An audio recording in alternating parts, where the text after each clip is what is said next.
So I'm here with Nikki at her property in Frederick, and I'll let her introduce herself. I lived here since my father bought this property in 1982. He bought it because the property where he was living in Montgomery County was taken to build a emergency water source for the Washington suburban area. So he lost that home to eminent domain, moved here, hoping that we would all be able to live here for the rest of our lives because we love Maryland so much. And we were shocked to find out this was happening. So let's talk about that first eminent domain case then, because this is, you're the first person we've interviewed that has dealt with this in the past, and it was a different circumstance. You want to talk about that circumstance a little bit? Yeah, it was different because it was just a 5-acre farm. So they bought the whole piece of property. A lot easier to deal with than just a fraction of your property. In our case, it's going to bisect our property, causing unbelievable damage, first of all, and the property value, of course, is going to tank, and because nobody's going to want to live on either side of it. So I think that's really important to note the difference. So in the previous eminent domain case, they wanted to buy the whole property and they offered value for the whole property. What PSEG is trying to do is just take an easement. So what PSEG would do is they're not going to buy the property. They're going to take a small section of your property and you actually still own it. So you're going to continue to pay tax on it, but they're going to have the use and the right of way, and you're not going to be able to do what you want under that property. Right. With that previous, do you want to talk about what it was about, the water, how it was like for a pond? Okay, so we had, like in this property, we had a small creek running through there. And when they decided this water source was needed, they, I don't know why they chose that area, but they dammed up the creek that we had. And it was for the Washington metropolitan area to have 3 days worth of emergency water. So we talk about eminent domain being used for the greater good. In that situation, it was for freshwater. Now 3 days of freshwater is a bit absurd. Granted, it was for freshwater. In this case, there is no argument to be had about or using it for the greater good. If hooking electricity to AI is for the greater good, but I think we can both agree that's not the case. And I think a lot of people watching can agree that that's not the case, that AI is not the greater good. It could be used for the greater good, but it's inherently not for the greater good, and eminent domain shouldn't be used to provide electricity to it. I think that's... And is electricity with these power lines the best way to power something that's going to use so much power? And we know that we're only going to need to store more and more data as time goes on. Mm-hmm. So are we sort of putting the cart before the horse here and saying we're going to use this antiquated way of powering these data centers when probably data center storage is even going to change a lot over the next 5 to 10 years, let alone how they're powered? And so instead of waiting to see, is there a better way to do this? They're going to destroy homes, families, dreams. What's the mental legacies? Yeah, how is it weighing on your mental that this is the second time that you're facing eminent domain in your life? It's very discouraging, and it's I feel for so many people in this situation because, in our situation, we're going to get some compensation maybe, right? It's not going to, no matter how much they were to provide to us, it wouldn't be enough to replace what we're doing. But I worried about the people who it's not on their property, they're getting nothing, and their property values are going to go down as well. And it's just, I don't, like we've talked about, I'm not sure that anybody cares what the emotional toll is, but it's immense to go to bed every night going, okay, my whole plan changed now. Like we were talking before, like our plan, my partner and I were hoping that when we retire, we'd love to partner with the schools to bring children here and teach them about sustainability, about every kind of tree, plant, animal that we have here, and identifying them and identifying animal tracks and all the different species that we have living here. So Nikki's dad lives right up there on the top of that hill in the red house. I'm not sure if you can see it. We'll give you a better shot of that. So Nikki's dad lives up there, and as it stands, the power line's going to go 150 feet from his house, estimated. Do you want to talk about the background of your father and how he's, the service that he's provided this country? Oh, sure. So my dad went to the Coast Guard Academy. Didn't tell you this part, but actually when he graduated, they gave away 16 academic awards. He won 15 of them. And when he graduated, the day he was graduated, his dad said, you know, you would have made, he had an engineering degree. His dad said, you know, you would have made a really good doctor. And he went, yeah, you know, I probably would have. So he ended up joining the Navy after he did his service with the Coast Guard Academy, went to medical school. Exactly when he was done finishing his neurosurgery residency, he was sent to Vietnam, where he was stationed there actually during the Tet Offensive. And when he came back, he was at Bethesda Navy Hospital, the National Naval Medical Center. It's now called Walter Reed Joint Center, I think. He's chief of neurosurgery there.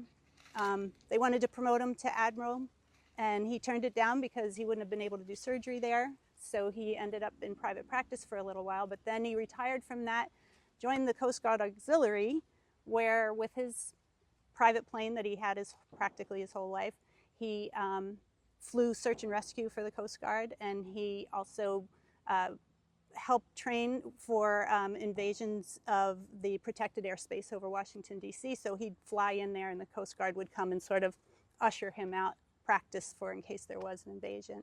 As you can tell, Nicky's dad is a decorated serviceman who cares deeply for his country, and it feels a bit insane that he's going to get repaid in this way, especially having to deal with eminent domain. This is the second time he's dealing with it for someone who does care so much about our country and has given so much to the country. For him to have to deal with this a second time, I think is insane. So now I want to bring your attention to this beautiful pond behind us. So Nicky, where is the line going to go, the proposed line going to go, if it goes through? It's going to start here where we're standing on the dam. Well, it won't start here. It's actually starting at the property line. It's going to bisect our property completely from one end to the next. It'll come across the dam here, and the longest part of this pond, it's going over the entire pond. This pond's about 4 acres. So it's going to stretch, as Nicky said, it's going to stretch the entire long ways length of this pond. Now, this is a unique situation, and I don't have a ton of research on it, but I think a lot of questions come up with this. How are they going to construct the tower that falls in the pond if a tower falls in the pond? Will they have to drain the water? If they drain the water, will they have to rebuild the pond back to what it was? If they have to destroy the dam to build a pylon over here, are they going to fix the dam? Will there be a pond here in the future? If the proposed lines are allowed to go through? We're going to go back to Nicky's dad, who built this pond. Yeah. You said he built it pretty much by himself, or with the help of his family? Yeah, with my stepmother and my brother. My dad bought some broken down land mover, a steamroller, and a dump truck, fixed them all before he started, and they started digging out. And I think it was back in like early 80s, so I can't remember. I was away at college at the time, but I recently had told me that the state of Maryland did help him. So I don't know if they took the dirt that maybe got taken out, but they pretty much built it all. It was just a little creek that ran through the property. It was my dad's idea to, put in the overflow and build the pond. So beautiful pond, again, built by a man who has a deep love for his country. Would you say this was his American dream? We would try to get him out of here and go places and do things. He had always wanted to see Ireland, and he almost did it. And then he went, no, there's no place I'd rather be than right here. I just want to stay here. He had a beautiful view of the sunsets on this over here. And from his kitchen, he could see the sunset, and that's all he wanted. And in his later years, he would call me and go, Nicky, I haven't heard the geese fly over today. Have you heard them? Do you think everything's okay? He was just loved the property, loved it. Yeah. We all do. So back, there's one more thing that I didn't touch on and I wanted to add. Are they going to restock the fish? Because it's a stocked pond, so that's another thing. If they do destroy the pond, are they going to bring it back to its full glory? Yeah. And if they're not, are you going to be compensated fairly for the destruction of this pond and the destruction of the fish, which is a food source, right? If you needed it to be. Oh yeah, we eat from here all the time, and actually community members do too. Some people, it might be friends that we have, but some people are just driving by and they'll come up the driveway and say, hey, can we fish here? And it's for the community too. It's not just for our family. So you can't mitigate something like this. I bring that up a lot, mitigation practices. Yeah. This is not something you can mitigate. they're not going to build you another pond on your property if they can't have a pond here, right? Yeah. The species that call this pond home, do you want to talk about some of the species that call this pond home? Yeah, he stocked it with bass and bluegill, and since then crappie has somehow entered in here. We don't know if some eggs came off of somebody else's fishing stuff. We don't know how it happened, but there's crappie there now too. Tons of snapping turtles as well. My dad made snapping turtle soup once or twice out of them. So yeah. You mentioned otters. Otters were living on the little island there. We only saw those once or twice. They could have been there and we just didn't notice, but we had a really fun summer one year watching the whole family swimming around that little island. So there's a whole ecosystem based around yeah. this pond, was my point. And again, if you destroy something like this, you can't mitigate it. Those species, No. they're going to move somewhere else where they're going to die off, Yeah. one or the other. I mean, there's wildlife trails all through these woods that you can see that they come and use the pond as well. So Nikki, you mentioned your husband was a biologist, and when you got here, there were a bunch of tree of heavens in the field up there. Yeah. So do you want to talk about a little bit about what you guys did with those tree of heavens and what it's in now? Yeah, sure.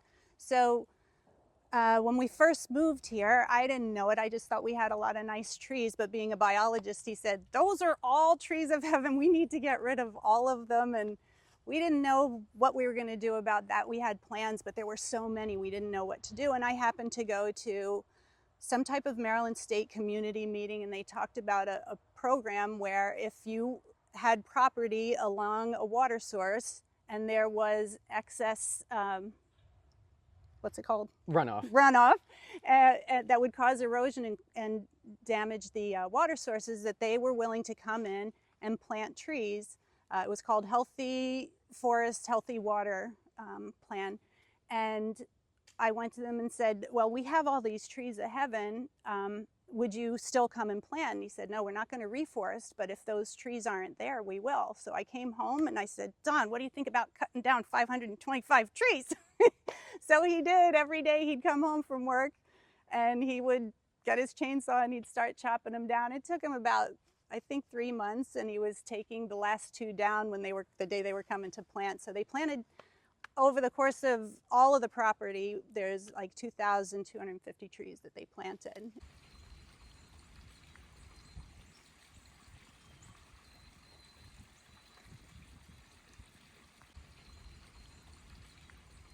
And we're going to be losing, we think, about at least 700-800 of them, maybe more.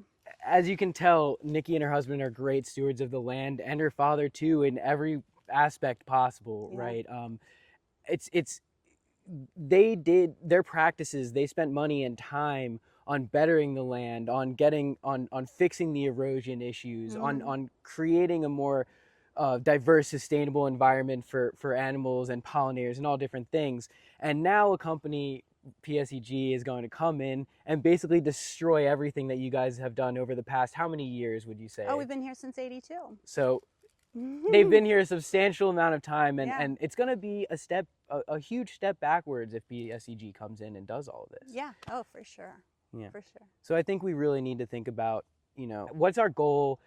If we want to hook up data centers, let's do it the right way. Yeah. Let's not sacrifice all of this, right? Yeah. Let's not sacrifice our beautiful ponds and our streams and our woods and the American dream of our servicemen and all of these things. Let's really take a look and see what really matters to us as a state. We need a cost-benefit analysis, and as an accountant, you think dollars versus the benefit, but there's a lot more of a cost than dollars here. There's a huge environmental cost to this project. And a mental cost Oh, on the people please, that yes. are suffering. Yeah, for sure. Nikki, thank you so much for your time. Thank you, Brandon. I appreciate it so much. This is the PSEG access roads map. There's a proposed 3 towers on Nikki's property that are around her pond. Those are the orange hexagons labeled 246, 247, and 248. There are 2 access roads outside of the row that are in pink, labeled P246 and P247. There are 2 access roads within the row that are in yellow, and there is also access pads around the pond that are in turquoise that will insert a picture of what those look like here.